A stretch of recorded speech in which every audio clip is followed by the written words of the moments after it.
Аптаптуу ысыкка карабай, эл өкүлү Акылбек Жамангулов өзүнүн депутаттык каникул күндөрүн алгач элдин үнүн угуп, жеринде көйгөйлүү маселелер менен таанышуудан баштады. Сиздер көрүп жаткан имарат заманбап үлгүдөгү райондук оорукана болот деген тилектер арбын. Депутаттын жардамы менен өткөн жылы ремонт иштерине 8 миллион 600 миң сом бөлүнгөн. Негизинен толук курууга 14 миллион 800 миң сом каралган. Оңдоо иштери жүрүүдө, бирок дагы 6 миллион 200 миң сом керек. Эгерде каражаттын калганы бөлүнбөй калса, элдин саламаттыгын көзөмөлдөгөн оорукана бул жылы ишке берилбей калышы мүмкүн. Азыр ошодо көрсөтүлгөн гана жумушту жасап беребиз. Калган жумушубузду биз улантып бергенге даярбыз, эслөктөн акча бөлүбүз. Экинчи этап. Ал эми бул Кемир райондогу номер 3 билим берүү уясы мектеп директорунун маалыматында оңдоп түзөө иштерине мамлекет тарабынан 20 миллион сом бөлүнмөк. Бирок түрдүү себептерге байланыштуу ушул күнгө чейин аткарылбай келет. Толук шарттын жоктугуна карабай, учурда 768 бала билим алууда. 2 сменде, потому что начальная школа мне 350. 17 года эмне кылдыңыз? Кимге кайрылдыңыз? 17 года мен Ариске жанакы теплоснабжение боюнча проект жазгам.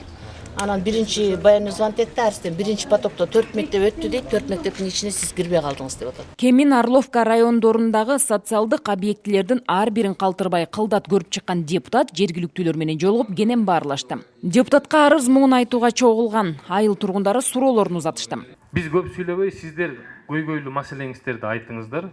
Ошого көбүрөөк убакыт бөлөлүк. Анан кайсы бир маселелерди биз азыр бул жерден чече алсалар чечебиз деп айталык. Чече албагандарды бизге убакыт саат бересиздер. Биз албетте аягына чейин жеткирип чечкенге аракет кылабыз. Кереге кеңеште жалпысынан ар кандай көйгөйлөр козголду. Бирок жергиликтүү калктын көпчүлүгү иш менен камсыз кылуу, тез жардам мунаасынын жоктугу, таза суу көйгөйлөрүн айтышты. Вода течет около садика Батичекей, около первого микрорайона вода хлещет, а у жителей воды нет.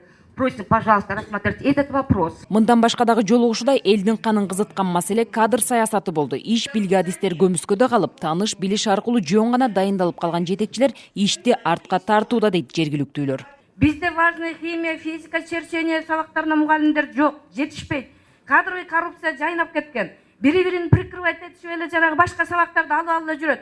Эмне үчүн ушул государственный эме менен бүткөн студенттерди обязательным порядке мектептерге жибербейсиздер? Бала бакча жетекчилеринин жасаган иштерине дагы сын пикирлер кардай жады. Мы их поймали, как они воруют продукты, представляете? Они сделали муляж.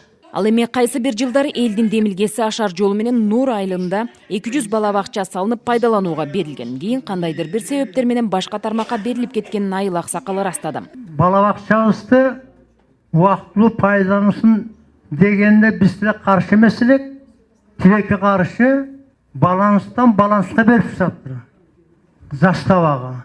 Нур айылындагы бала бакча бойдон өзүнүн ишмердүүлүгүн алып барсын деген мен сунуштама бердим. Буга бизге бир убакыт бериңиздер. Эми бир айда чечилбейт. Муну жылдын аягына чейин чечсек, бул жакшы. Ар кандай диний агымдардын тобу түзүлүп, туура эмес багыттарга жергиликтүүлөр азгырылып кетпейби деп чоочугандар да бар. Белгилей кетсек, УКМКнын маалыматы боюнча расмий Сирияга кеткендердин саны 800гө жеткен. Алардын 150гө жакыны ошол жактан каза тапкан.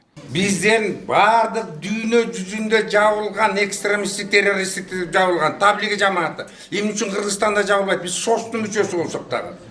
Анан кийин бул жерде жана Якынинкар деген яғни экстремист Сирияга кетип аткандар бизден күн сайын козгарында көбөйүп атат. Бул мамлекеттик деңгээлде ушул координациялык советте карала турган маселе. Мен ойлойм, бул приоритет номер 1 кылабыз, бул маселени коебуз. Жогорудагы маселелер менен буга чейин эле кабардар экенин белгилеген депутат Акылбек Жамангулов көңүл сыртында же сөз боюнча гана калтырбастан акырындап ирети менен өкмөт менен биргеликте чечүүгө аракет жасарын билдирди. Белгилей кетсек, эл өкүлү менен көйгөйлөрдү жеринде таанышууга тиешелүү жооптуу тармактын өкүлдөрү да барышты.